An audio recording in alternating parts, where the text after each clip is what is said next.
হর হর মহাদেব, জয় মা ভগবতী। আজ স্কন্দ মাতার পুজো। মায়ের নাম স্কন্দ এই কারণে, কেননা মায়ের কোলে ছোট্ট কার্তিকে বসে রয়েছেন। কার্তিকের আরেক নাম হলো স্কন্দ। আমাদের দেব সেনাপতির আরেক নাম হলো স্কন্দ।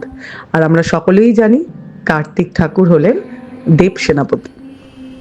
মায়ের দু হাতে পদ্ম, শান্তির প্রতীক, আর এক হাত দিয়ে মা আমাদের প্রসপেরিটি, শান্ত, আমাদের সমাজ যাতে শান্ত থাকে, সমস্ত নেগেটিভিটি যাতে দূরে থাকে, আমাদের সন্তান যাতে খুব ভালো থাকে, আমাদের সন্তানের যাতে দীর্ঘ আয়ু হোক, সেটার জন্য মা আশীর্বাদ দিচ্ছেন।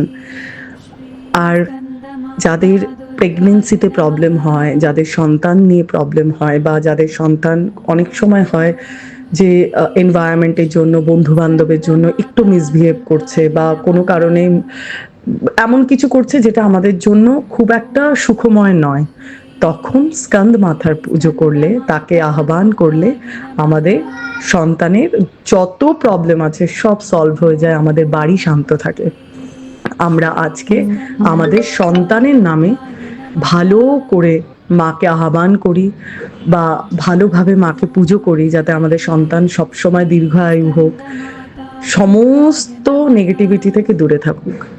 আসুন আজকে আমরা সকলে মিলে স্কন্দ মাতাকে আমাদের সন্তানের জন্য, আমাদের সুখ শান্তির জন্য, আমাদের পরিবারের প্রসপেরিটির জন্য আমরা আহ্বান করি।